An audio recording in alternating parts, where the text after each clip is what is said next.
Buenas tardes a todas y todos. Bienvenidas y bienvenidos al último encuentro de nuestro ciclo dedicado al derecho penal internacional. Hoy hablaremos de un tema el que hemos mencionado varias veces durante el ciclo, ¿no? En los encuentros anteriores, que es la participación de las víctimas. Entonces, un enfoque diferente, novedoso, necesario. Tenemos el honor de tener a un amigo y contar con la presencia de David Querol Sánchez, abogado del Colegio de Abogados de Barcelona, experto en extranjería, derecho consular y procesal, administrativo, internacional y penal, es decir, casi todo, ¿verdad, David? Y quiero mencionar también que lo estábamos justo antes de conectarnos, estuvimos hablando de este tema, es autor, David, de los protocolos de asistencia letrada para víctimas de crímenes de guerra para la abogacía en Cataluña, que me imagino que es un tema que nos comentará durante este encuentro. Como siempre, os recuerdo que hay la posibilidad de hacer preguntas en el chat, que los materiales que David utilizará durante la presentación los enviaremos sin problema por correo. Es verdad que aún no he enviado los del último encuentro, pero lo haré. Lo haré con estos materiales de David. Y os recuerdo que también publicaremos en nuestro canal de YouTube de Fitcar las grabaciones de los encuentros la próxima semana, de todos los 4 encuentros que hemos realizado en el marco de este ciclo. Así, me callo y dejo la palabra a David. Y muchas gracias nuevamente, David, por estar aquí con nosotras y nosotros. Y tenemos muchas ganas de conocer el tema de hoy. Así que adelante. Gracias, David. Muchísimas gracias, Alesia. Encantado y también agradecer a FICPAR, a la Fundación Internacional de Baltasar Garzón, por la invitación, sobre todo a este tema que durante muchos años he estado trabajando porque precisamente es poco conocido y otro de los problemas que se plantea es que muchas veces los abogados o la gente de la calle no tiene conocimiento básico sobre ello y es importante poner un poco de luz a esta parte.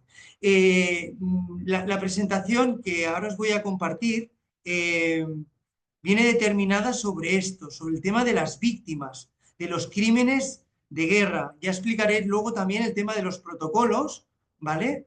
En los cuales trabajamos para, que sí que es verdad que es para la abogacía catalana, pero que también son unos protocolos bastante interesantes para cualquier persona que tenga interés en la justicia penal internacional, sobre todo desde el punto de vista de las víctimas, ya que una parte es la parte del proceso dentro de la Corte Penal Internacional o de los tribunales internacionales y otro es desde el punto de vista de la situación de las víctimas. Bueno, voy a compartir ahora mismo. A ver, creo que estoy compartiendo. No sé si... Sí, sí, por lo menos nosotros por este lado vemos la presentación. No sé si te Sí, vale, la puedes mover. perfecto, vale, ahora sí, vale. Bueno, hemos hablado de los derechos de las víctimas. Es interesante porque cuando hablamos de víctimas tenemos que poner un concepto. ¿Existe el concepto internacional de víctima?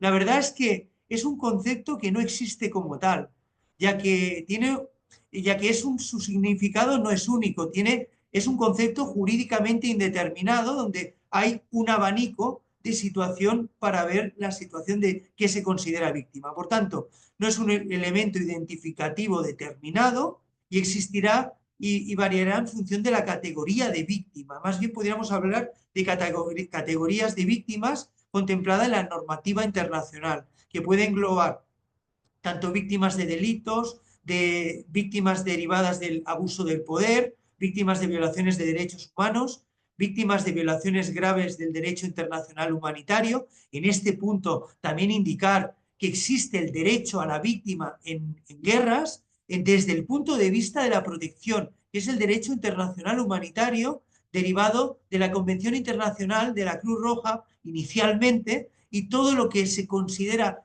víctima dentro del propio conflicto, estando en el conflicto en el cual debe de ser protegido.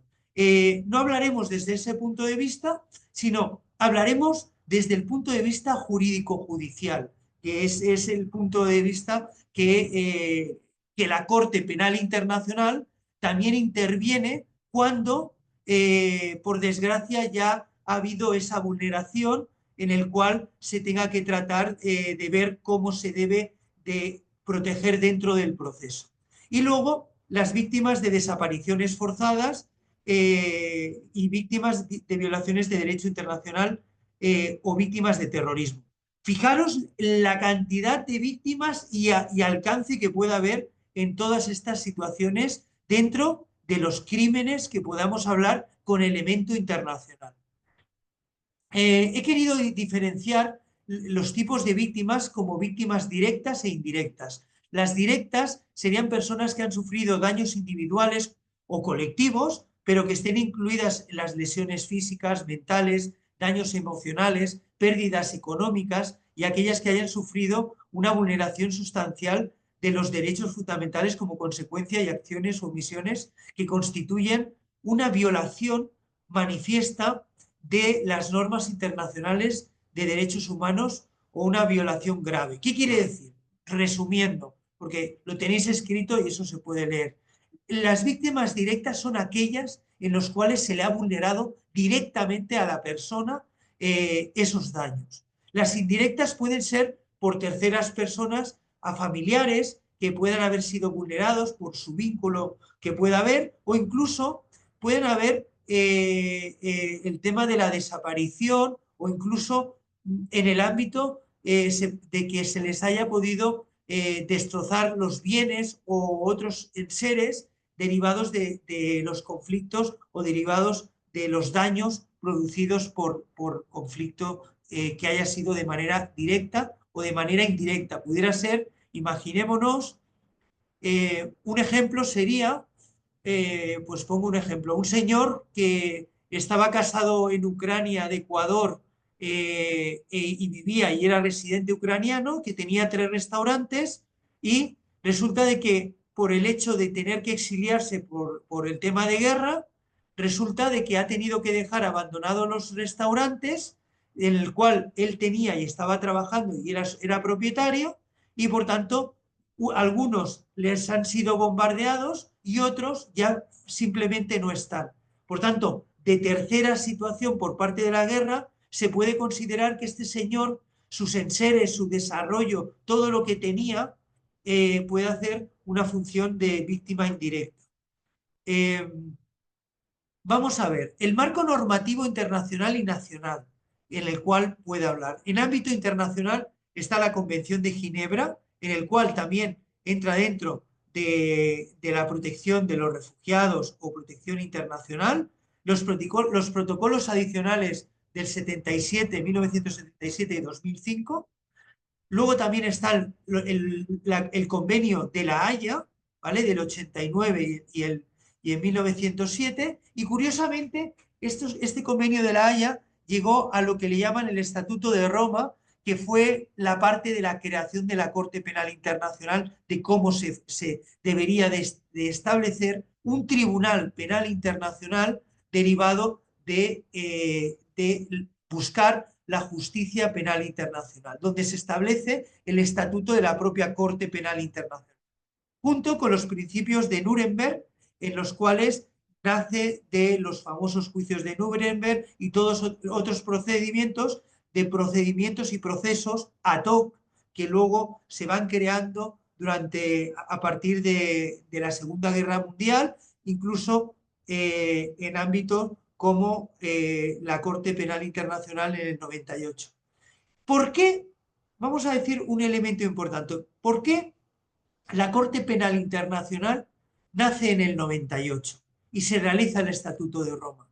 Hay que indicar, no vayamos solo a la historia, sino por el hecho de que ya habían conflictos graves, como por ejemplo el de Ruanda y otros genocidios como Croacia, como la Guerra de los Balcanes, y lo que se trató es de demorar toda esta situación para poder enjuiciar, y eso fue un tema crítico, a criminales de guerra que no entraban dentro de distintas situaciones, como pueden ser otros conflictos que afectaran a un elemento importante. ¿El qué?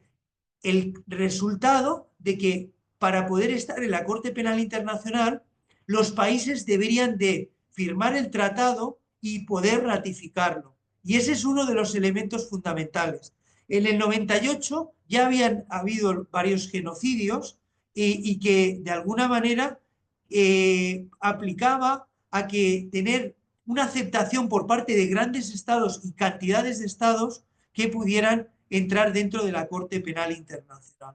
Por eso es muy importante. Tuvo bastante aceptación por parte de muchos países, pero hay muchísimos otros que todavía no están. Aunque de la sociedad internacional, que son casi 200 países, podemos decir que casi la mitad sí que están en el Estatuto de Roma. Es verdad que muchos de ellos, como Rusia, Estados Unidos y otros países, y de ahí radican muchísimos de los problemas para poder pedir justicia en la Corte Penal Internacional.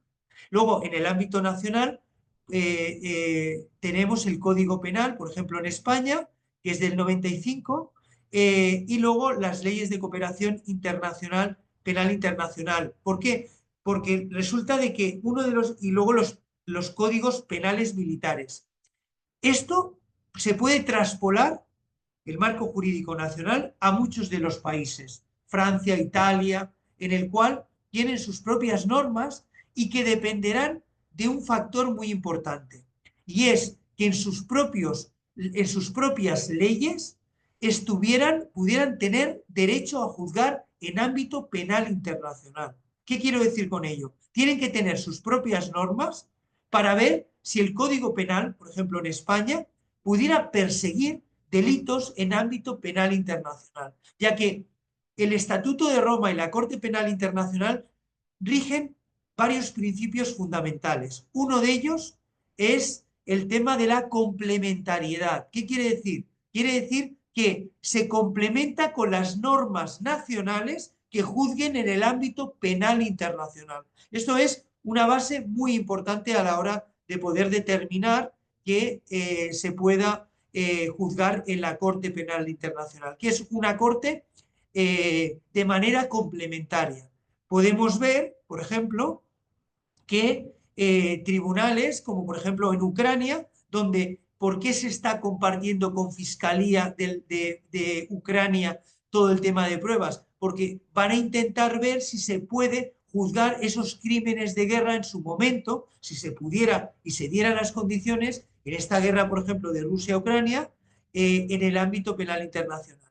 Y complementariamente sería la Corte Penal Internacional que podría crear un tribunal ad hoc en el cual se pudiera plantear un juicio en caso de que Ucrania, por ejemplo, no juzgue o no pueda juzgar esos delitos de crímenes de guerra. ¿Vale? Hemos de tener ese principio. Y luego, otro elemento fundamental que tiene la Corte Penal Internacional establecido dentro del Estatuto de Roma es que, aparte de la aceptación de los países, se someten esos países y sobre todo los ciudadanos de esos países a la Corte. Luego veremos el procedimiento. Pero hemos de tener en cuenta ese criterio, junto con otro elemento muy importante que es el tema de la imprescriptibilidad de los delitos. ¿Qué quiere decir? Quiere decir que los delitos no caducan, no hay un tiempo para poder perseguirlos. Eso será un tema positivo por una parte, pero también creará una serie de problemas a la hora de verdaderamente perseguir esos delitos. Y es lo que le ocurre a muchas de las víctimas que no solamente es la calificación como víctima, sino el tiempo en el que pueda tardar en juzgarse estos delitos a la hora de poder en un proceso puede tardar muchísimos años y a lo mejor muchas de las víctimas ya no están en calidad porque hayan fallecido, porque no haya una legitimidad directa a la hora de aplicar a ese derecho. Pueda ser de que el autor de la perpetración de los delitos internacionales haya fallecido y otros elementos fundamentales. Pero bueno, veremos los efectos que nos da la Corte Penal Internacional a los juicios realizados en la misma para poder aplicar. ¿Vale? Y simplemente también en marco nacional, aquí veis, por ejemplo, en ámbito de España, cómo se ratificó el Estatuto de Roma por mediación del Boletín Oficial del Estado en 2002 para España. Por tanto, eso lo que nos hace es que la normativa española ratificó la aplicación del Estatuto de Roma y por lo tanto el sometimiento a la Corte Penal Internacional para España, por ejemplo, en el 2002. ¿Vale? Las víctimas de crímenes derivados de conflictos hemos de tener en cuenta que tienen que haber sufrido un grado de daño grave y el reconocimiento del Estatuto de Víctimas de Crímenes Internacionales implica dotarlo de un reconocimiento en la obligación de los Estados. Si los Estados se someten a la Corte Penal Internacional, estos mismos Estados tienen que estar sometidos también a su enjuiciamiento. Y eso es lo que nos está diciendo. Y de manera en el cual, por ejemplo, y esto es interesante, en el cual exista la cooperación internacional entre esos estados que consten en la Corte Penal Internacional. Un ejemplo de ello sería, por ejemplo, si pongamos que se abren diligencias contra Netanyahu y Netanyahu viajara a España, como España forma parte de la Corte Penal Internacional, ¿vale? Si hubieran víctimas españolas, por poner un ejemplo, pudiera existir la posibilidad de que estando en España, España accediera a pedir algún tipo de posibilidad de sometimiento, de detención y sometimiento de la persona perseguida con medidas en la Corte Penal Internacional de esa situación. Como vemos, es un poco muy complicado, pero que cabría esa posibilidad. Y lo que es muy importante es el artículo 5 del Estatuto de Roma, que básicamente es el artículo que nos dice qué crímenes puede perseguir la Corte Penal Internacional en su ámbito teológico, en el ámbito de margen de maniobra, tanto del tipo de delito como de la magnitud del mismo, junto con la autoría y sobre todo ese sometimiento de los estados para poder juzgar o ser juzgados en esa situación. Hemos de decir que la Corte Penal Internacional no se juzgan estados, sino se juzgan personas que perpetran los delitos internacionales. Otra cosa es la obligación de los estados que tengan de poner a esas personas en la posición de enjuiciamiento. Esto es muy, muy importante a la hora de poder entender de que la Corte Penal Internacional no es la Corte Internacional de Justicia en el cual son los estados que juzgan a otros estados o ponen pleitos contra otros estados, que también existen sobre víctimas de esos nacionales, sino que estamos hablando de manera individual de juzgar a esas personas que han perpetrado de manera directa o han mandado la realización y perpetración de esos delitos. Los delitos del Estatuto de Roma se califican en 4 de manera muy importante, como es el crimen de genocidio, los crímenes de lesa humanidad, que tienen un abanico de delitos que veremos, y los crímenes de guerra y crímenes de agresión. Este último determinará no tanto un crimen, un tipo de crimen, sino el tema de la jurisdicción de dónde se producen los crímenes entre estados y cómo eso les afecta a las víctimas. Ya veremos que en este último punto estarán sometidos a la decisión de los estados que están en la Corte Penal Internacional en el crimen de agresión para esta calificación de enmiendas junto con las Naciones Unidas. En este caso, crimen de genocidio. Hemos de ver que afectan, se entenderá por genocidio a cualquiera de los actos mencionados a continuación perpetrados con intención de destruir, total o parcialmente a un grupo nacional, étnico, racial o religioso como tal. Es decir, matanza de miembros del grupo, esa es una de la significación. O sea, el tema es el exterminio total de lo que es el grupo.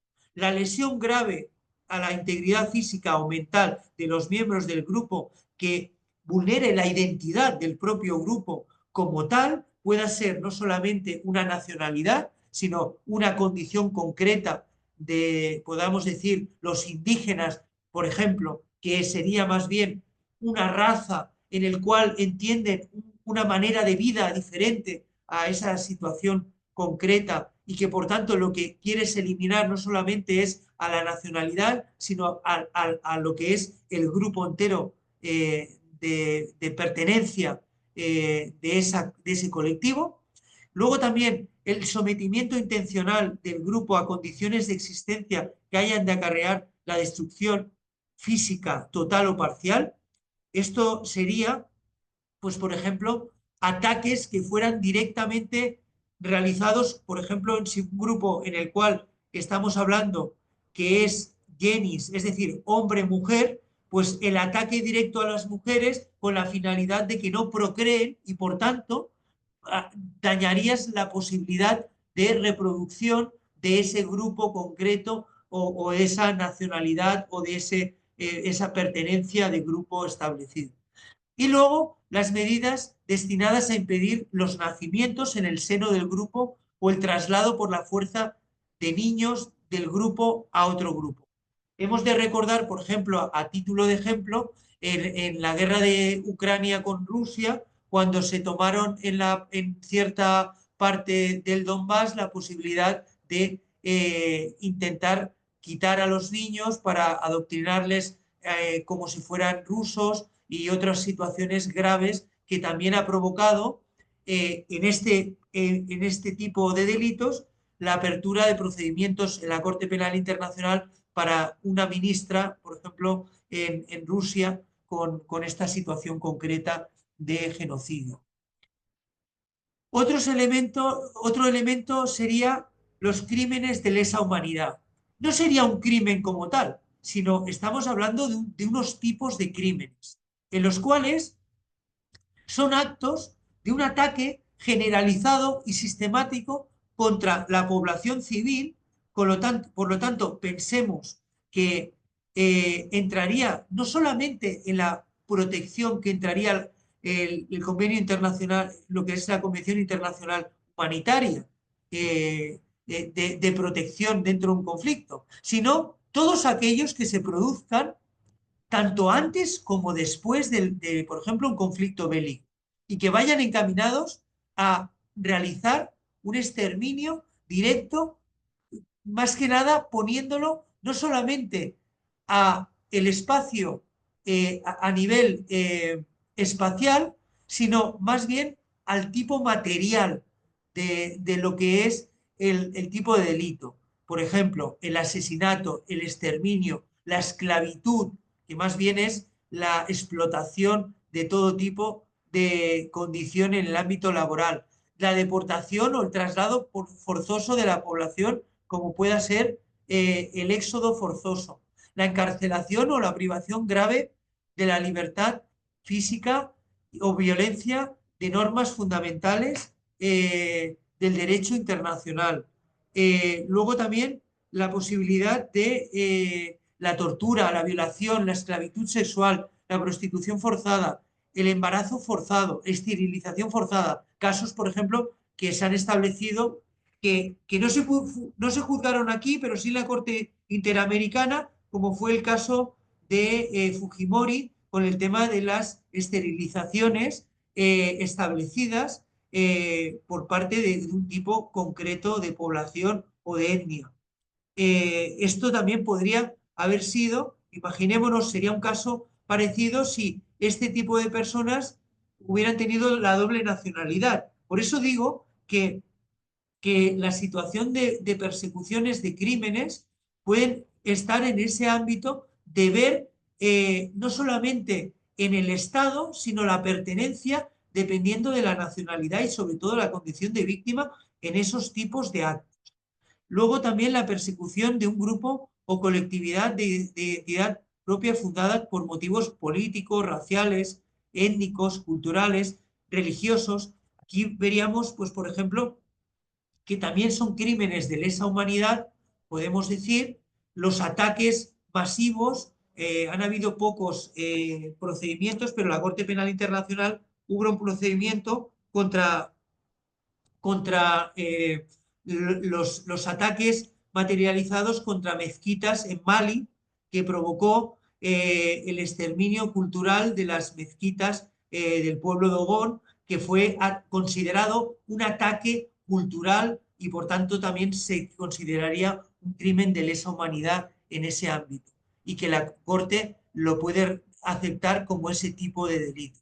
Y luego las desapariciones forzadas de personas o el crimen de apartheid, en el cual lo que tratas es de apartarlo totalmente del grupo con actos inhumanos de carácter similar que causen intencionadamente grande sufrimiento o que atenten gravemente contra la integridad física, salud mental o física. Aquí hemos de tener en cuenta que hay a veces que los crímenes no solamente son físicos, sino que se podría establecer como daño mental el intentar eliminarte del grupo, y que esa falta de esa eliminación del grupo, ese daño producido de pertenencia, pueda ser incluso más grave que el físico a la hora de poder determinar el ser apartado o el eliminar el grupo como tal en ese ámbito. Pongo un ejemplo, que te quiten la nacionalidad del país y que te expatrien, como el exilio establecido como tal provocaría ese daño que pueda ser infundado de manera más grave que el físico en sí de pertenencia. Eso también entraría dentro de los delitos y de los crímenes de lesa humanidad. Aquí vemos, por ejemplo, esto está establecido también, como hemos dicho, en el artículo 7 del Tratado de Roma, en el cual hemos hablado de ataque contra la población civil. La línea de conducta implica una comisión múltiple, o sea, que no solamente sea contra una persona, sino que de manera sistemática se haga contra toda la población. Pueda ser hombres, mujeres, niños, más allá de que el derecho internacional humanitario protege de manera específica, y vuelvo a decir que estamos hablando de protección, no de justicia penal internacional, a los niños, a las mujeres, por su pertenencia, incluso para que veamos al trato no degradante como puedan ser de las personas que son prisioneros de guerra. En este caso, entraría dentro de la eliminación de la lesa humanidad, el exterminio, como la imposición de condiciones de vida, la privación del acceso a alimentos. Es decir, no solamente es de manera activa el ataque, sino es la privación de posibilidad de viabilidad de vida. Eso también se considera un crimen de lesa humanidad y es una manera de exterminio. Y luego también la esclavitud en el ejercicio de los derechos de propiedad, como pueda ser el sometimiento a personas de manera no humana, o sea, que sean tratados, pues, por ejemplo, como mascotas, como tema de permanencia a un derecho de propiedad, en el cual, sobre todo, también considerado esclavitud en la protección máxima que puedan ser las mujeres o los niños. Luego también la deportación forzosa de la población se entenderá el desplazamiento forzoso de las personas por expulsión o actos coactivos. La deportación, traslado forzoso, podríamos decir, por poner un ejemplo, y ahí es lo que estábamos hablando, es por ejemplo en Nicaragua, cuando a los estudiantes manifestados los han exiliado y los han sacado del país, quitándole además la nacionalidad, con lo cual habría un delito de crimen de lesa humanidad, a lo mejor de apartheid, pero además de traslado forzoso, exiliándolos, quitándolos de su familia, de su pertenencia a ese país y quitándoles la nacionalidad. Y veríamos que, pues, se podría tratar de un delito de crimen de lesa humanidad. Y luego por tortura, en el cual, pues, lo que es el infundamiento, la intencionalidad y el causar dolor y sufrimiento grave, físico y mental, de las personas que tengan bajo custodia o control que puedan estar de manera prisioneras o de manera que se realice con sanciones de manera de causar un daño con la finalidad de que se pueda hacer otro reconocimiento. Aquí se está hablando, pues por ejemplo, ahora mismo con Gaza en el ámbito de, por ejemplo, los prisioneros que se han tenido en Gaza por el grupo Hamas, en el ámbito de esa situación de que han recibido torturas en el ámbito de no solamente el dolor que se ha producido, sino la situación fortuita que pueda provocar ese falta de trato, trato corosa frente a las personas que han sido prisioneras, ¿vale? O incluso el trato degradante, como pueda ser, incluso se ha considerado la tortura, la entrega, por ejemplo, de la forma de entrega dentro de esa situación que se ha producido de los prisioneros que han dado a Israel. Ahí hay elementos que puedan ser de tortura y por tanto entendemos que el alcance que pueda haber en un crimen de lesa humanidad es una tarea importante de cómo podamos demostrarlo procesalmente e incluso fundamentarlo en ámbito de hechos, fundamentos de derecho y enjuiciamiento en la parte final del mismo, ¿vale? Otros elementos puede ser el embarazo forzado, eso puede ser cuando hayan violaciones dentro de los crímenes de guerra o en la propia perpetración del delito con la finalidad de poder eliminar al grupo con el mestizaje o elementos que también puedan entrar dentro de esa situación, o la propia persecución, que se entendería la privación intencional y grave de derechos fundamentales, pues por el hecho fundado de un grupo concreto. Por poner un ejemplo, hay crímenes de lesa humanidad en un grupo concreto de albinos en África que colectivo concreto lo consideran para matar con la finalidad de que ancestralmente consideran que el canibalismo de ese tipo de personas provocaría que consideran que es un tema beneficioso y eso provoca esa persecución del grupo de los albinos, por ejemplo, en África Oeste, que hay en Guinea-Conakry y en otros países, con la finalidad de que ese tipo de miedos que hay en religiosos y en sectas específicas que consideran que tienen creencia fehaciente de que esa situación provoca que tenga que ser perseguido el grupo para poder beneficiarse otro grupo. Luego el crimen de apartheid, ya lo hemos comentado, que la finalidad es apartarlo y que se haga una segregación, ese es uno de los elementos fundamentales, nacido, por ejemplo, en Sudáfrica en a mitad de siglo y que además que se ha podido mirar. Y luego el tema de las desapariciones forzadas, que se entiende a la aprehensión de detención o secuestro, que la finalidad es que no se sepa y por tanto no se juzgue ese delito y de crimen de lesa humanidad. Aquí es la dificultad que se han podido establecer, pues por ejemplo, en la época de las dictaduras de Guatemala o por ejemplo en Argentina, en el cual las desapariciones forzosas, la dificultad que tienen es la calificación propia de la víctima como ente fundamental dentro del ámbito de calificar que tenemos a perpetrador del delito, al hecho al hecho y el delito, al delito o crimen realizado y sobre todo al enjuiciamiento. Si no tenemos a la víctima, nos falta un elemento fundamental para poder investigar y poder con ello establecer un nexo causal en todo lo que es el crimen.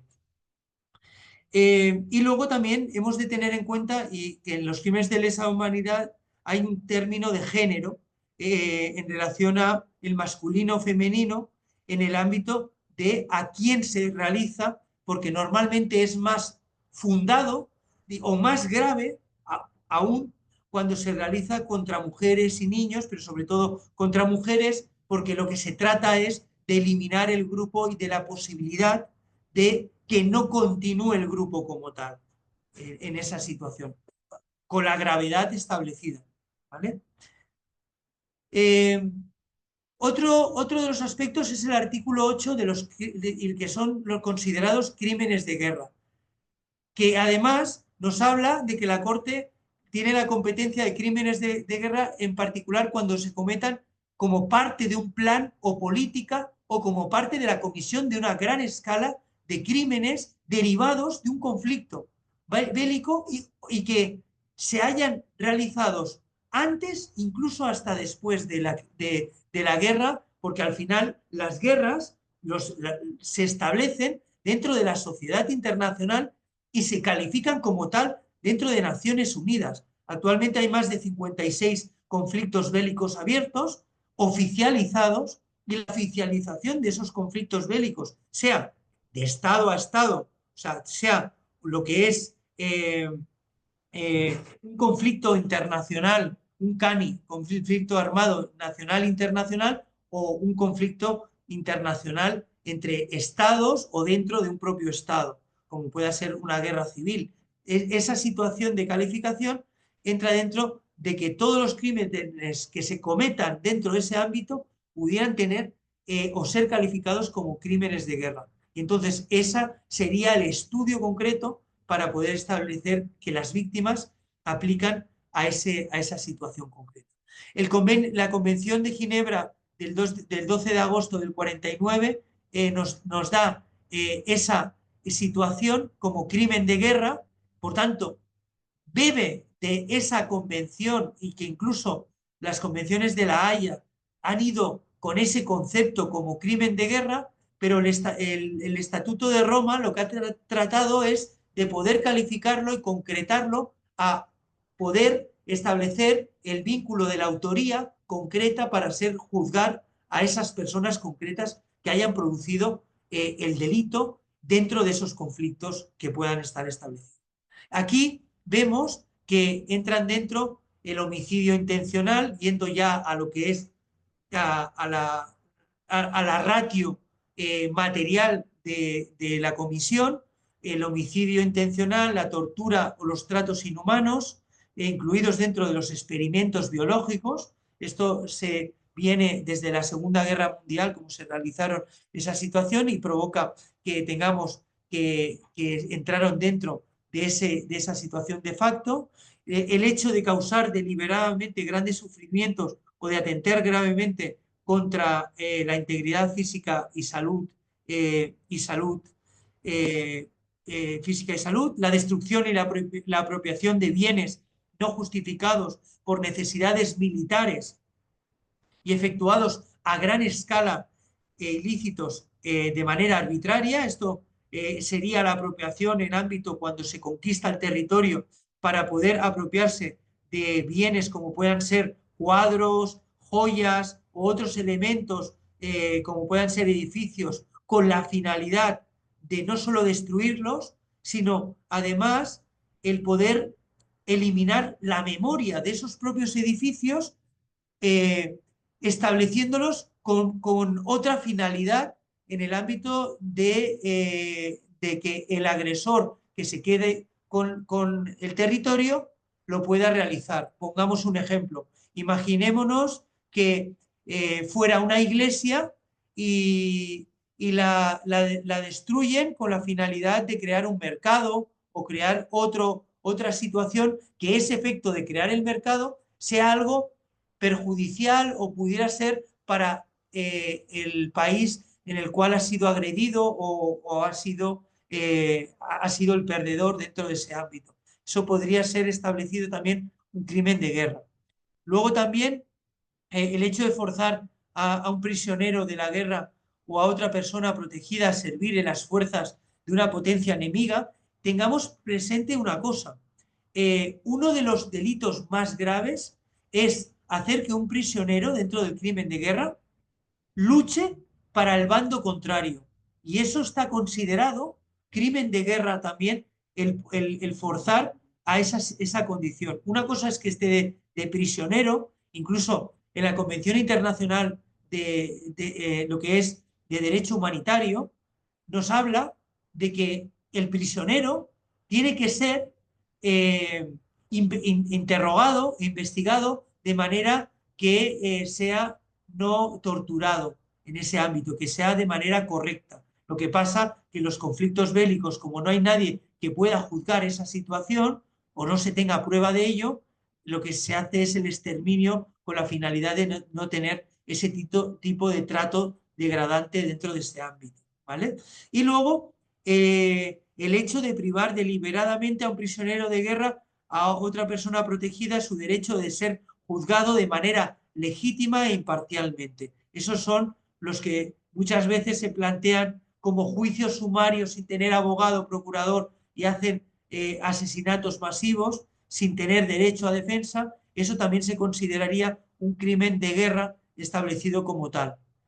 Y luego las deportaciones o traslados ilegales, confinamiento y la toma de rehenes dentro de situaciones muy concretas dentro de la guerra. Pues, por ejemplo, pongamos que en una guerra se tomen de rehenes a mujeres y niños, dentro de que tengan que tener esa protección. Ese es uno de los elementos establecidos.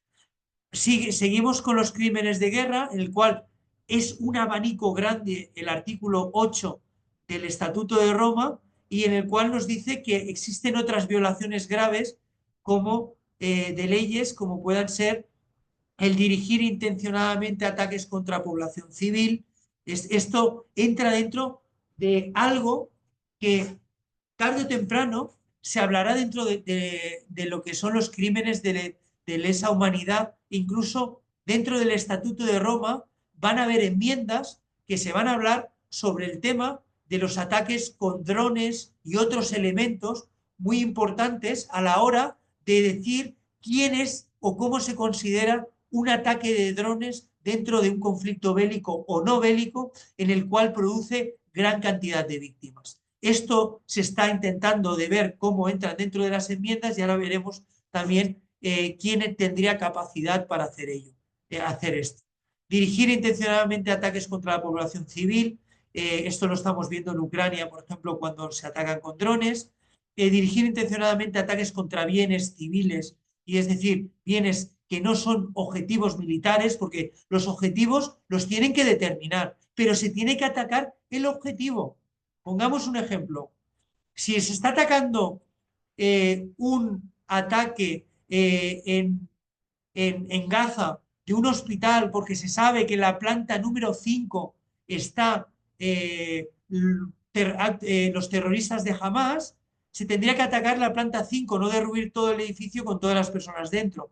Ese es el elemento que no justifica el ataque y por tanto entraría dentro de esa situación concreta. No solamente la cantidad de víctimas, que también, sino el elemento fundamental de ver, de no tener la prueba de que se estaba o no se estaba buscando ataque.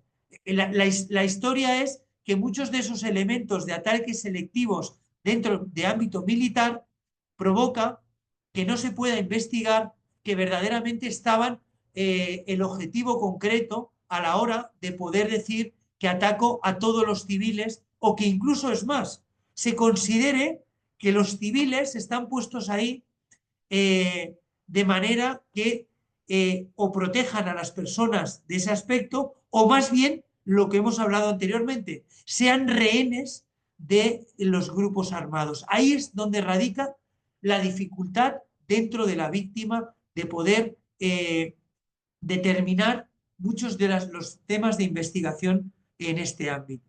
Luego, causar la muerte o lesiones a un combatiente que haya depuesto las armas, eso también entra dentro de esa situación, pero es que entra dentro del derecho de guerra, que es el derecho internacional humanitario, pero es que entra dentro de lo que es el Estatuto de Roma como delito perseguido en el cual tiene que haber castigo y lo que se llama resarcimiento del daño, que todavía no hemos entrado en ello. Y luego, utilizar de modo indebido la bandera, de modo indebido la bandera blanca, la bandera nacional o insignias o el uniforme del enemigo o de las Naciones Unidas, así como emblemas distintivos de la Convención de Ginebra y causar así la muerte de lesiones graves. Es como si, por ejemplo, también imaginémonos que a un rehén lo cambias de vestido a uno del ejército para poder atacar contra ellos sin serlo, más bien siendo víctima.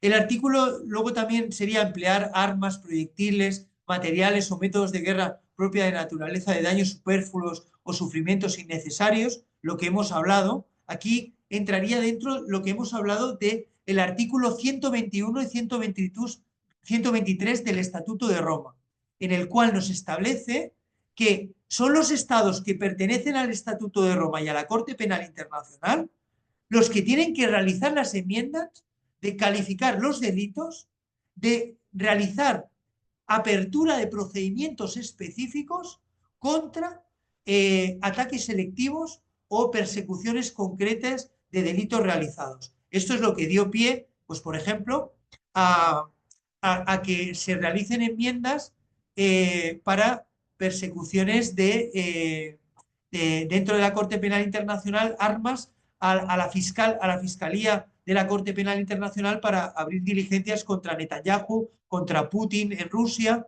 y otros aspectos más. El artículo 121 y 123 que te permiten modificar esos delitos del artículo 5 para añadir algunos más o buscar otra situación.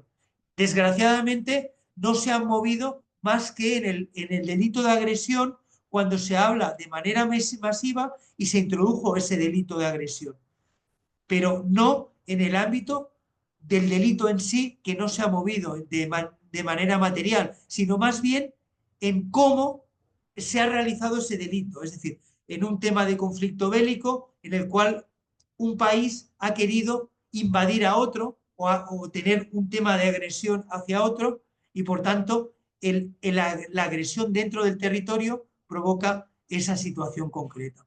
Y luego lo que nos faltaría es dirigir intencionadamente ataques contra edificios, material, unidades o medios de transporte sanitarios y contra el personal que utilice emblemas distintivos de conformidad al derecho internacional.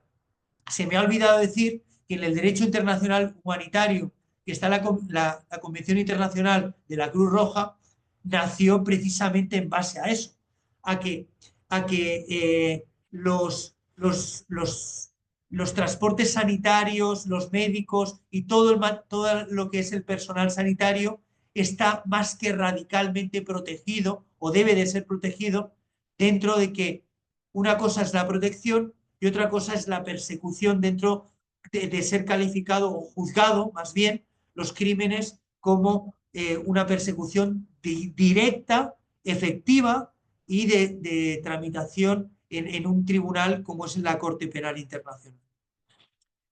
Vemos también que reclutar o alistar a niños también está prohibido. Curiosamente, habla de menores de 15 años en las Fuerzas Armadas, ¿vale? Pero también se habla, y esto también se ha modificado, en que los menores de 18 años se pueden ser considerados también que no pueden ir a la guerra y por tanto se consideraría también crimen de lesa humanidad o crimen de guerra el poder establecer esos menores como o hasta la mayoría de edad internacional de los 18 años a esa situación concreta.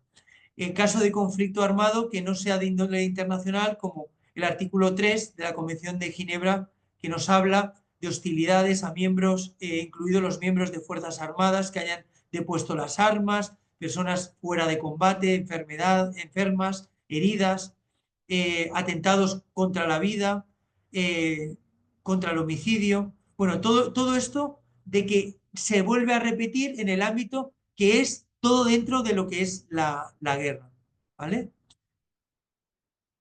Esto que os he puesto es todo lo que sería todo el artículo 8, que lo tenéis también en el...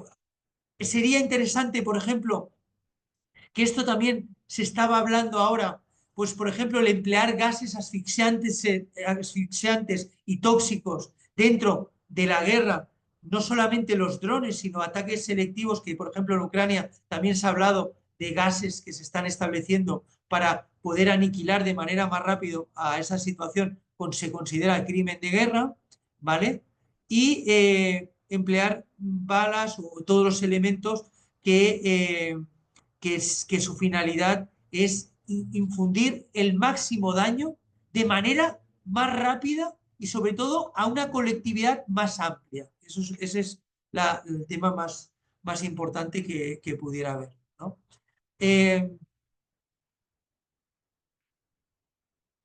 El crimen de agresión, ya sería el último, nos habla de ejercer la competencia del crimen, pues habla de esa competencia, que sería lo que he dicho, el artículo 121 y 23, con que se realizan enmiendas para que los países que alguno de los países que la realicen, que estén en la Corte Penal Internacional, puedan definir los crímenes, se puedan ampliar a petición de realizar ese tipo de enmiendas dependiendo del daño fundado y los crímenes realizados, junto con disposiciones que existen en la Carta de Naciones Unidas en el ámbito de la Secretaría General de Naciones Unidas. Porque la Secretaría General de Naciones Unidas, cuando lo propone el Consejo de Seguridad, es uno de los elementos para abrir diligencias dentro de la Corte Penal Internacional. La base fundamental de poder dar de manera particular la denuncia de un crimen de guerra es directamente a la Fiscalía de la Corte Penal Internacional. Ahora veremos cómo se establece. ¿Qué es lo que acepta o qué es lo que tiene una víctima frente a la Corte Penal Internacional? El derecho a obtener ciertas reparaciones de daño, derecho a participar en procedimientos, ahora veremos cómo, porque muy concretamente explicaremos en qué procesos se establece hay la participación de la víctima, ¿vale? Y en otra parte, el derecho a obtener medidas de protección sobre ellos, ¿vale?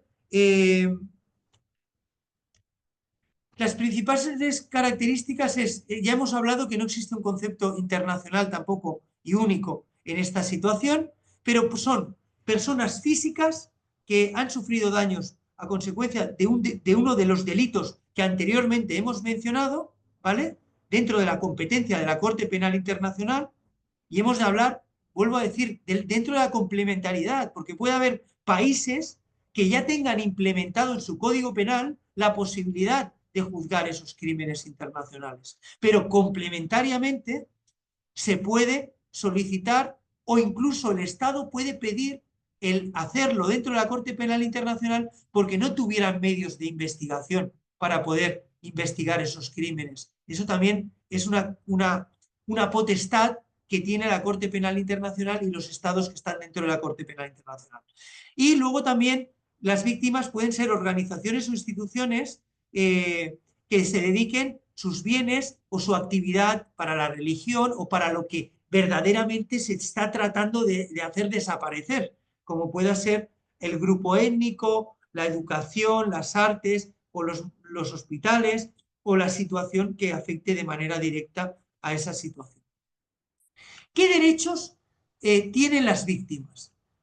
Pues mira, el artículo 68.3 del Estatuto de Roma nos habla de que las víctimas pueden aportar y activamente a través de aportación de opiniones y observaciones previa valoración ante la Sala de la Corte Penal Internacional sobre el interés personal de la víctima, sobre la conveniencia de la participación en una u otra etapa y que todo esto será el fiscal general o fiscal de sala quien va a decir necesitamos a la víctima y sus declaraciones y vamos a protegerlo, ¿vale?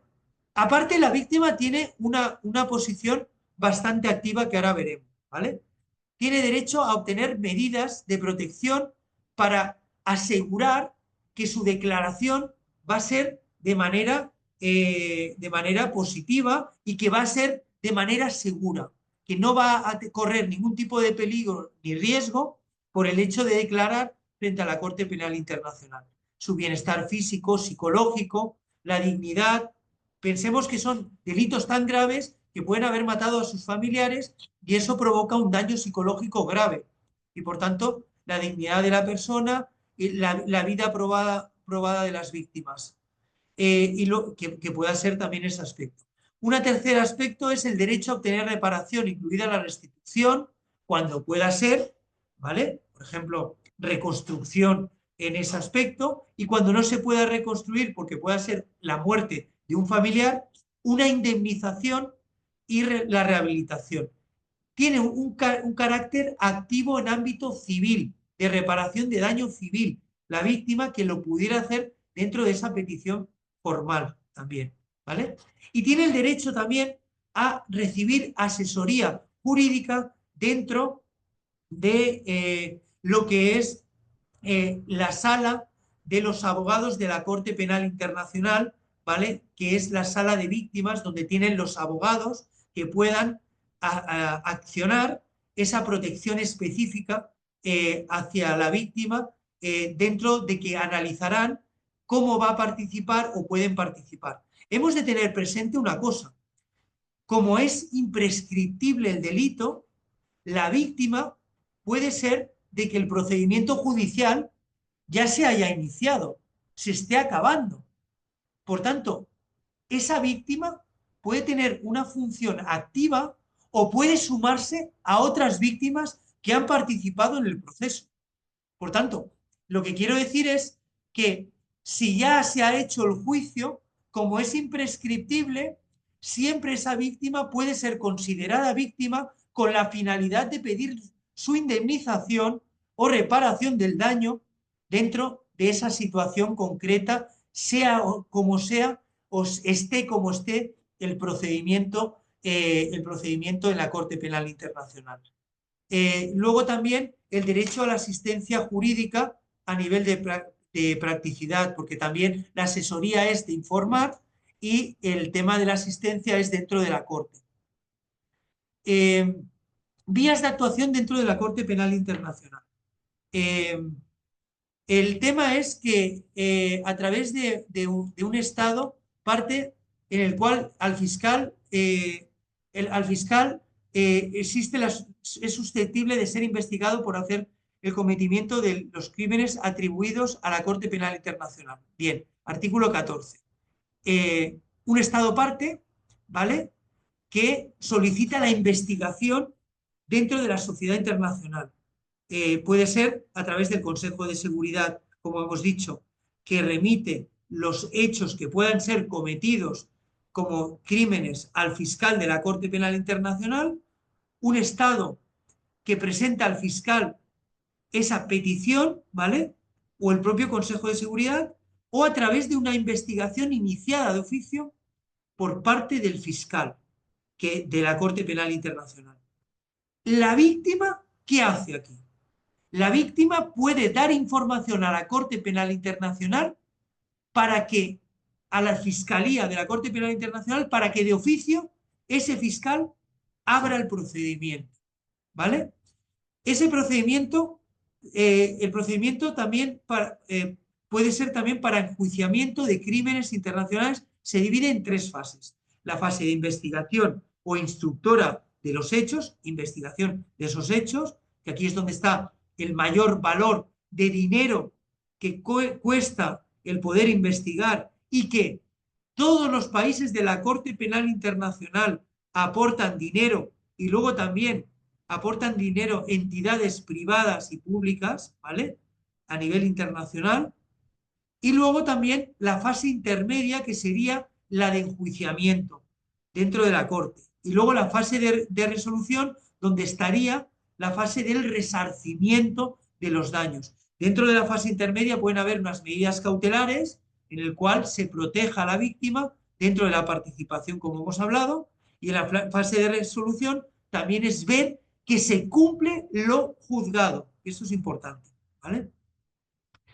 En la fase, la asistencia jurídica previa existe un acompañamiento en la toma de decisiones y la actuación de la reclamación ante la Corte Penal Internacional. Es la fase inicial en que se acompaña a la víctima, en el cual, dentro de esos protocolos que he hablado que realizábamos, es una entrevista y asesoramiento jurídico inicial por parte del letrado, en el cual se hace unas entrevistas muy concienzudas, muy importantes a la víctima para determinar qué hechos concretos y qué pruebas tenemos que solicitar en la fase de prueba, que sería ver de acabar de iniciar para poder investigar la tramitación de la solicitud de la participación.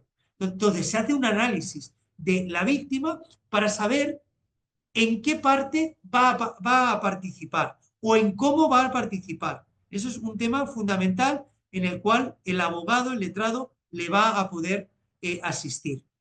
Luego también la intervención del letrado en lugares fronterizos. ¿Por qué se establece eso? Porque al final las víctimas, ¿dónde están? Pueden estar en las fronteras porque han salido huyendo del lugar del crimen de guerra o del lugar de guerra.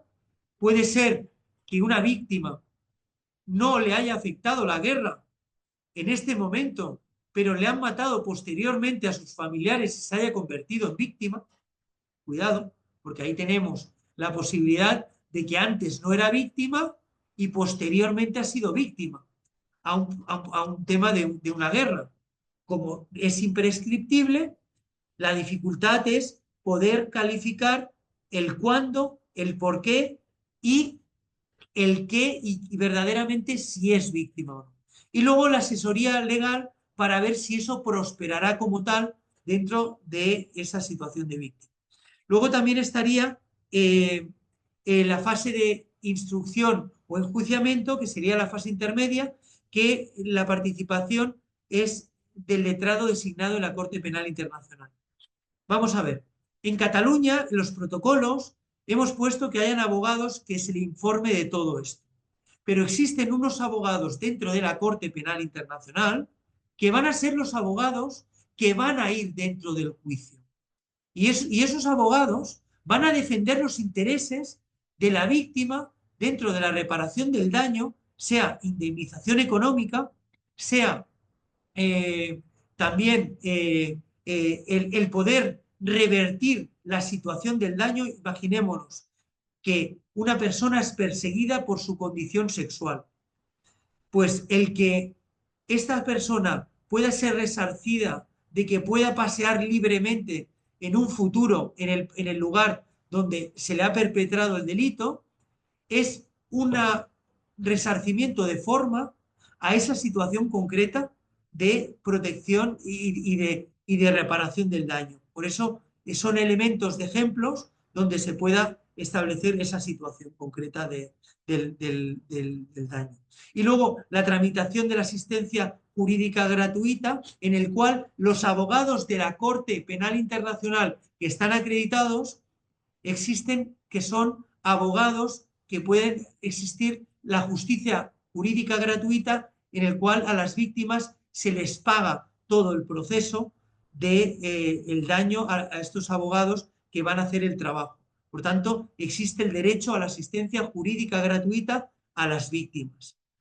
Y luego también el rol del fiscal, en el cual los magistrados en la protección de las víctimas está tramitado en el artículo 68 del Estatuto de Roma, en el cual te establece que su finalidad es ampliar la investigación de los hechos denunciados, reunir y examinar las pruebas, adoptar medidas para asegurar la eficacia de la investigación y enjuiciamiento de los crímenes, hacer, velar por la seguridad de las víctimas, investigar en el territorio de los estados en cuestión dónde o cómo se han hecho los delitos, el hacer comparecer e interrogar a las víctimas y testigos, solicitar la cooperación de los estados, adoptar y solicitar a la sala de cuestiones preliminares dentro de la misma fase, hay una sala de cuestiones preliminares para que se adopten medidas fundamentales, pues por ejemplo, para que no se destruya el lugar donde se tenga que investigar.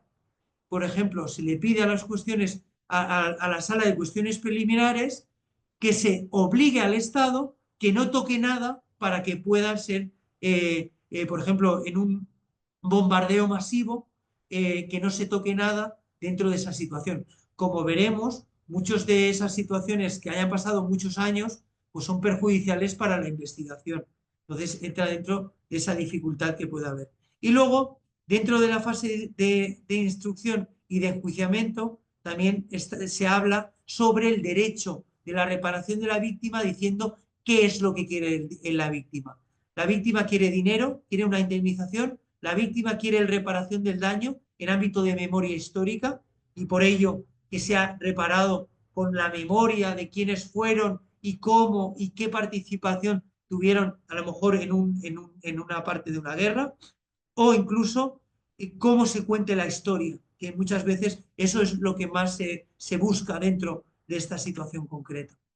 Luego, ¿dónde pueden denunciar las víctimas de manera directa? No queda mucho, Alexia.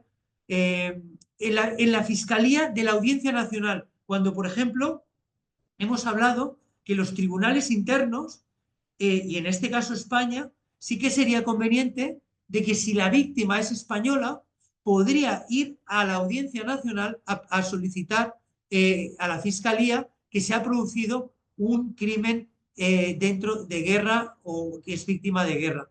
Este caso precisamente es conocido, pues por ejemplo, luego sería la viabilidad o no. Pues por ejemplo, el caso Couso, en el cual en el Hotel Palestina, cuando al final se abrieron diligencias con el juez Pedraz para intentar buscar dentro de la Audiencia Nacional, ya que el ratio personae de la persona que era española, el periodista, provocó que hubiera esa situación. El problema que tuvimos aquí es que se pudiera haber enjuiciado en la Audiencia Nacional, sí, entraba dentro de un delito como un asesinato, también. El problema era que no era contra Estados Unidos, que no estaba sometido a la jurisdicción internacional y por tanto ahí teníamos un grave problema para ello.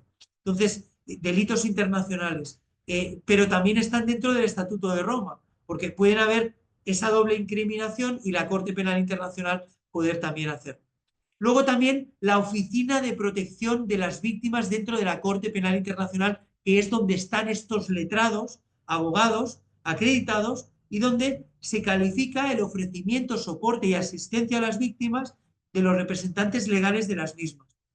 A los abogados de la Corte Penal Internacional se les asigna a las víctimas, los que van al procedimiento judicial, y se les dice, se te asigna una, dos, tres o ninguna y darás asesoramiento a ciertas víctimas dentro del proceso o no estarás personada porque ya está acabando el juicio y por tanto entrarás dentro de una reparación de daños en un juicio ya abierto y establecido, ¿vale? También pueden representar a la víctima o un grupo de víctimas, como hemos hablado, en la Corte Penal Internacional. Aquí tenéis la dirección, ¿vale? Yo os pasaré también, que creo que no te lo he pasado, Alesia, el formulario básico de información, ¿vale? Y cómo mandarlo, porque con un mero correo electrónico en la Corte Penal Internacional, a esta oficina de víctimas, se puede establecer esta situación. Aquí está el formulario de víctima que se manda, está en inglés, ¿vale? Ya también os lo mandaremos en una parte. Y luego, este sería el formulario que hemos presentado, el de participación y reparación del daño. Otro es el cómo dentro de información entraría dentro de los protocolos para que un abogado aquí en España, por ejemplo, pueda calificar que pudiera ser calificado como una víctima dentro luego del proceso, ¿vale? Porque muchas veces las víctimas no lo saben. Yo no sé, estando en España, si soy ucraniano, si me han matado a mi padre en la guerra o a mi hermano, que es un menor.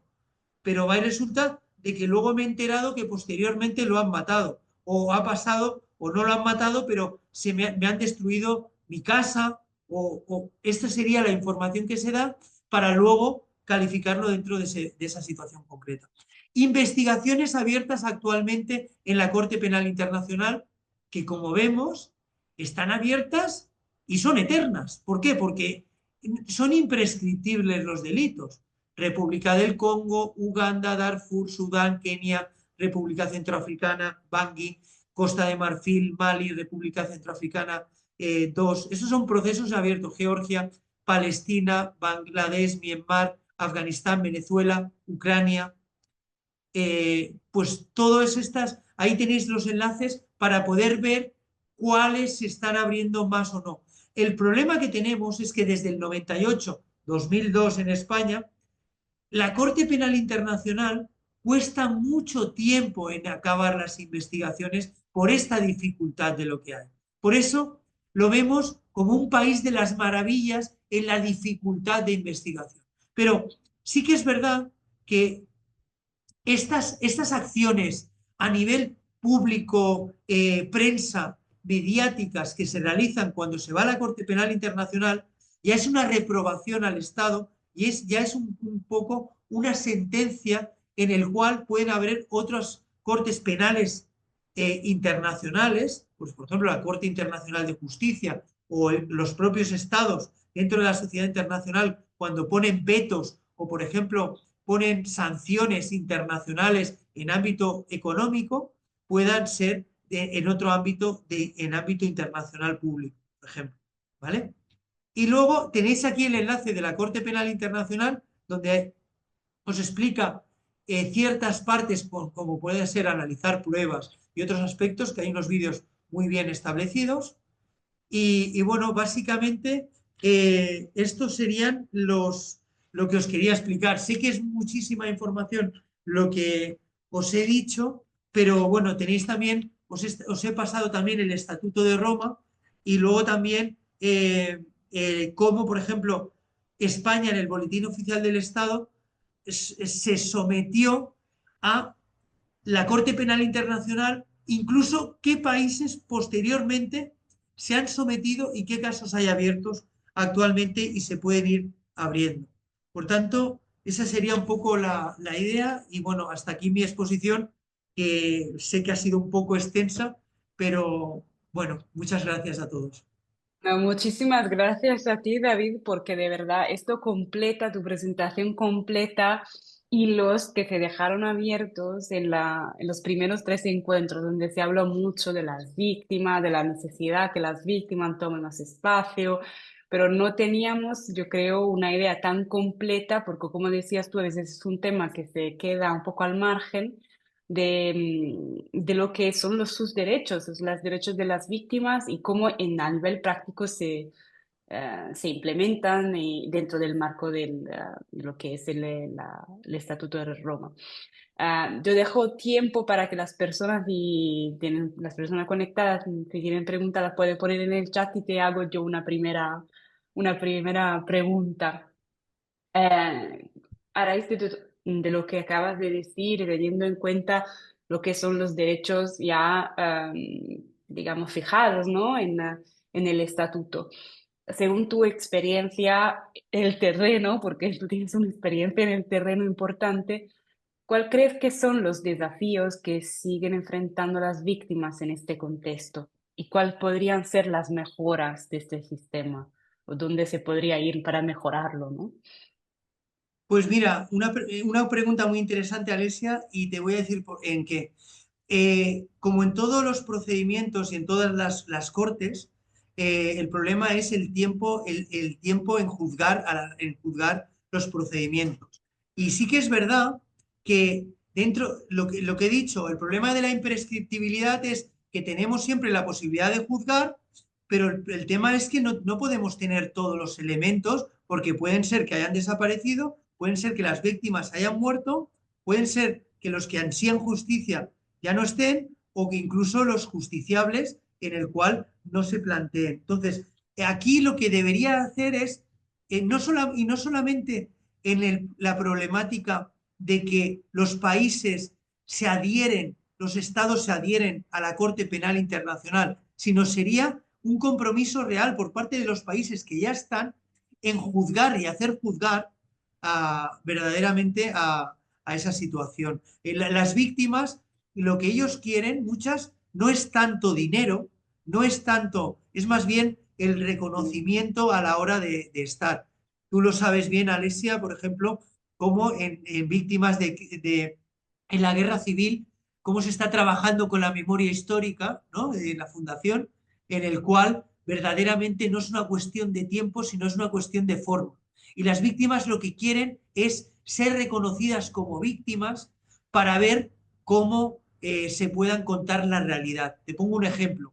En la zona de Castellón está la operación Stuka, en el cual, muy rápidamente, Hitler va y cogió y pidió a Franco que probara unos aviones y bombardeara unos pueblos. ¿Qué pasó? La historia contó que esos bombardeos eran de alemanes que estaban ayudando a las personas del pueblo en la guerra civil contra el otro bando. Incluso te estoy hablando de 5 o 10 años antes de ahora, habían estatuas de alemanes que habían bombardeado pensando de que estaban ayudando a las personas del pueblo a ir contra la guerra civil, cuando resulta de que un maestro del pueblo se fue a Alemania y descubrió la orden en el cual había un acuerdo para decir, hay aviones nuevos, hay 4 o 5 pueblos que están en Castellón, bombardéalos con la finalidad de probar los aviones de manera sistemática, sin ninguna causa. Aquí simplemente era esa situación concreta. Por tanto, las víctimas lo que hacían, y en ese caso lo que hicieron es quitar las estatuas de los alemanes y, como decir, cambiar la historia de manera correcta. Es decir, poder decir esa situación, que es lo que más ansían las víctimas. Por eso yo digo que las víctimas, la dificultad es saber que si me meto en un proceso en la Corte Penal Internacional, saldré de él, o eso va a ser una estigmatización más dura de saber de que yo me moriré sin tener nunca esa justicia. Es por ahí donde va el tema. Entonces, esa es la dificultad máxima. Se necesitan más medios económicos, porque hemos dicho que al final son personas, son instituciones privadas y los propios estados, pero el presupuesto que se te da es mínimo. Y luego la cooperación de los estados a poder entrar. Hemos visto, por ejemplo, en Gaza, si va una misión de la Corte Penal Internacional, o en Ucrania o en Rusia, cómo te van a enseñar lo que ellos quieren, no lo que tú puedas investigar más allá. Es lo que precisamente, me acuerdo yo en unas declaraciones de Baltasar Garzón, el dejar investigar de manera coherente al juez dentro de esas posibilidades de los que son jueces de instrucción, en este caso los fiscales de la Corte Penal Internacional, con todos los medios forenses, con todos los medios periciales y que se tengan adecuados para ello. Y no, efectivamente lo que, bueno, lo que acabas de decir sobre la reparación moral, digamos, es una de las cosas en que seguimos trabajando desde la fundación y que por lo menos en España sigue siendo un tema, una prioridad, ¿no?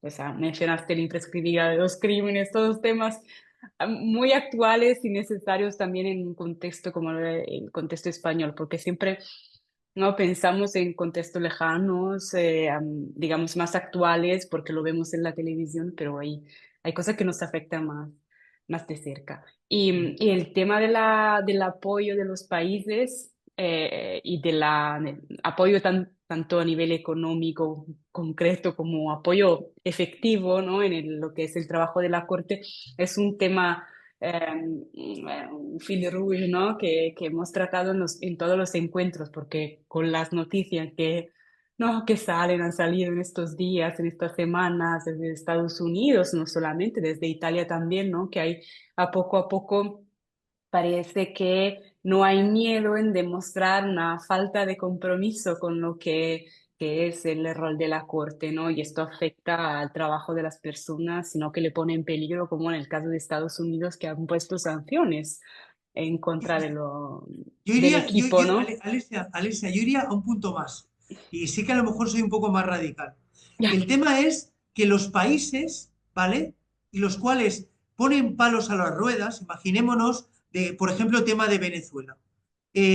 Países que sí que incluso Venezuela fue el fiscal general y, ¿verdad? Ha firmado, pero no ha ratificado. Pero que se les pusieran sanciones por no colaborar en la búsqueda de estos homicidas que están en la Corte Penal Internacional para ser posiblemente posados a justicia. Es decir, que haya una situación y que de alguna manera existiera un instrumento para poder juzgar a países que no estén dentro de esta, dentro de la Corte Penal Internacional como tal. Y eso es sencillo. Yo he puesto un elemento que es fundamental. En cualquier guerra entraríamos dentro de la posibilidad de que hubiera un nacional que le ha afectado la guerra de manera activa. Por ejemplo, una persona de Ucrania que se nacionalice española, por ponerte un ejemplo, perfectamente podría tener esa posibilidad de juzgar en la Corte Penal Internacional o ruso en ese caso. Es decir, intentar no hacer de que se dé el condicionamiento o el supuesto, sino más bien crear tú el supuesto. Y eso la Corte Penal Internacional tendría que hacer un esfuerzo mayor en el ámbito legislativo, con las enmiendas, para poder obligar en esa responsabilidad que hemos hablado.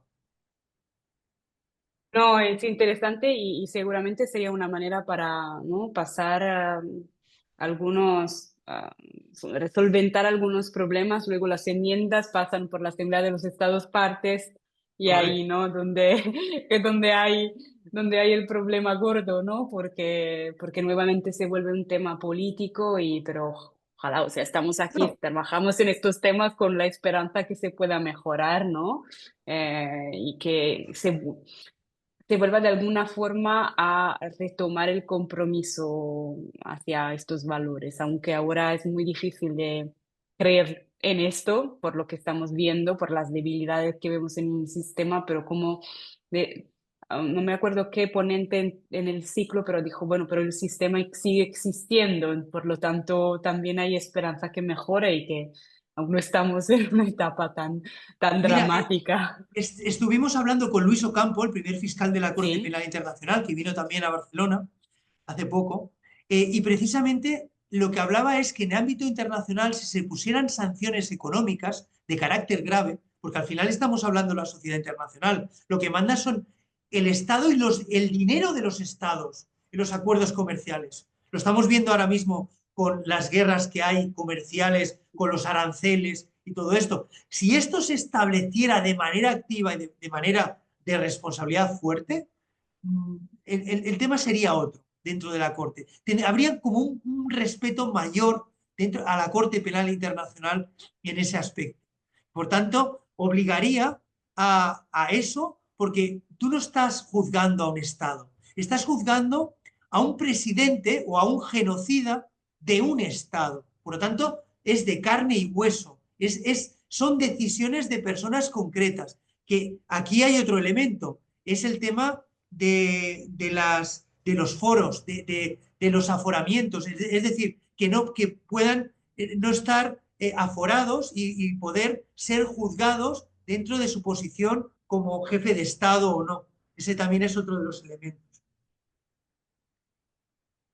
Y te hago otra pregunta que tiene más a que ver con tu profesión, porque tú elaboraste el protocolo, ¿no? Que comentabas antes. ¿Y cuál cree que es el nivel de formación de los abogados y abogadas a nivel nacional sobre estas herramientas? Porque como decías tú, hay manera para, digamos, solventar algunos problemas, como lo que acaba de decir, ¿no? De la nacionalidad para la persona ucraniana que esté en España, pero se necesitan también profesionales que puedan ofrecer este tipo de asistencia, ¿no? De apoyo.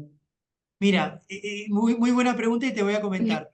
Yo los protocolos no los hice para publicar y que se quedaran en una estantería o en una biblioteca. La finalidad de esos protocolos es, aparte de ser utilizados, es que el letrado, el abogado, ¿vale? Y las personas sepan que están esas herramientas.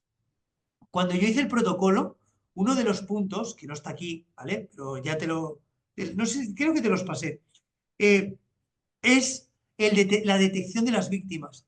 Y las víctimas las encontramos en cualquier sitio, en nuestras calles, en nuestros lugares. ¿Por qué? Porque es lo que he dicho. Una víctima a lo mejor hoy no lo es y mañana lo es. Por tanto, lo que tiene que saber el abogado es que si está haciendo un divorcio, por ejemplo, en ese divorcio se sepa que esa persona, aparte de divorciarla, es víctima de crimen de lesa humanidad. Y que eso pueda determinar que pueda entrar dentro del supuesto. El problema es sacarle la información para poder indagar en ese punto y en esa materia de que es víctima. Esa es una labor muy importante. Por lo tanto, no es que tú vayas al delicto, sino que vayas a la persona, a la víctima, para poder determinar de que, informarle de que es víctima y pueda entender que ella es víctima, para informarla. Así nacieron los protocolos y esa es la finalidad. Y entonces, lo que yo estamos haciendo desde la Abogacía de España, a lo mejor no, en Cataluña, es hacer esas formaciones a los abogados de que miren con otro prisma y puedan ver de otra manera estos protocolos para decir, no estás viendo a una persona que estás divorciando, estás viendo a una persona que divorcias, pero aparte es una víctima de crimen de lesa humanidad, que ya sabemos que va a ser muy difícil, pero si tú no la calificas, hasta que no pasen, es verdad que habrá que pasar a lo mejor 10 o 15 años, pero tarde o temprano la tendrás determinada. ¿Por qué? Porque será una del grupo de los 20 que son como víctima, ¿o no? Ese es el tema. Entonces, ese es el elemento. Eh, ¿Cómo se podría organizar mejor? Claro que sí. La formación fundamental. Desde el consejo, pues ver esa situación. Pero es que no solamente esto está hecho para esto, está hecho para psicólogos, está hecho para un montón de personas que se pudiera hacer una difusión correcta. Incluso es más, se podrían hacer los protocolos desde el punto de vista de otros prismas, desde el punto de vista del psicólogo, desde el punto de vista de la persona que tenga que reparar el daño porque se le pueda construir en el lugar donde verdaderamente se le derrulló la casa con un bombardeo y que pueda afectar a las normas internacionales mercantiles y de derecho a la propiedad. O sea, se abre un abanico grandísimo, pero esa sería un poco la idea. Hay un abanico de posibilidades, ¿no? De mejora, también por parte de la Corte, por todo el sistema, y va un poco al hilo de lo que ya mencionamos, creo que ya con Carlos en el primer encuentro, de que a lo mejor en las perspectivas de reformas del sistema de la Corte, que habría que invertir un poco más justo en esto, en las víctimas que se Claro, quedaron, sí, un poco al margen de todo. claro. Veo que, pues, no, por ahora no hay preguntas desde los asistentes, las asistentes, así que yo siempre lo he adelantado en el primer encuentro y creo que también al comienzo de los demás encuentros hasta ahora, siempre intento respetar el tiempo porque el tiempo es un regalo de las personas que hemos tenido el honor de invitar y que nos ha regalado el tiempo, el conocimiento, así que eh, si no hay otras preguntas, podemos Alesia, concluir. quería hacer ¿Sí? una reflexión final. ¿Sí? Sí, sí. Básicamente, mirar una cosa, la Corte Penal Internacional, ahí ahora he puesto en la imagen, me parece que estoy todavía compartiendo, te Sí, pone sí. juzgar a las personas por genocidio, crímenes de guerra, crímenes de lesa humanidad y agresión. Ese es el lema de la Corte Penal Internacional. Por tanto, lo que hemos de ver es que las víctimas, o sea, necesitan justicia. Y cuando hablamos de justicia, va innato el tema de la reparación del daño, porque es la justicia universal. Entonces, en ese punto es donde se debe de hacer hincapié. Y lo que tú dices, o sea, al final, el tema de la posibilidad, el cómo, por ejemplo, comparar el derecho internacional humanitario a lo que es el Estatuto de Roma, más bien nosotros tenemos que diferenciarlo, no diferenciarlo, sino más bien intentar tener esa situación concreta de poder diferenciar que no es que estamos protegiendo a la víctima, sino le estamos dando justicia. Y eso es la base. Bueno, no había mejor manera de cerrar tu presentación y de resumir la esencia, ¿no? De lo que era este encuentro. Así que nuevamente te agradezco, David, el tiempo, la disponibilidad el interés y el entusiasmo que has demostrado, ¿no? En participar en esta pequeña iniciativa que hemos promovido por parte de FICAR y nuevamente agradezco. Espera un momento que, sí, bueno, tenemos solamente un mensaje de agradecimiento por parte de Andrea, que te agradece también porque tu exposición ha sido muy clara sobre un tema que yo creo que comparándolo con los anteriores es un tema que puede ser un poco más técnico y más difícil de entender y efectivamente tú has conseguido el objetivo de darnos las herramientas para entenderlos. Así que nuevamente muchísimas gracias David, gracias a Muchas las gracias. personas que han asistido y con esto cerramos. Las grabaciones las publicaremos en YouTube y nos vemos a la próxima iniciativa de FIPCA. Muchísimas gracias, Gracias. Alesia. Muchísimas gracias a todos. También a todos.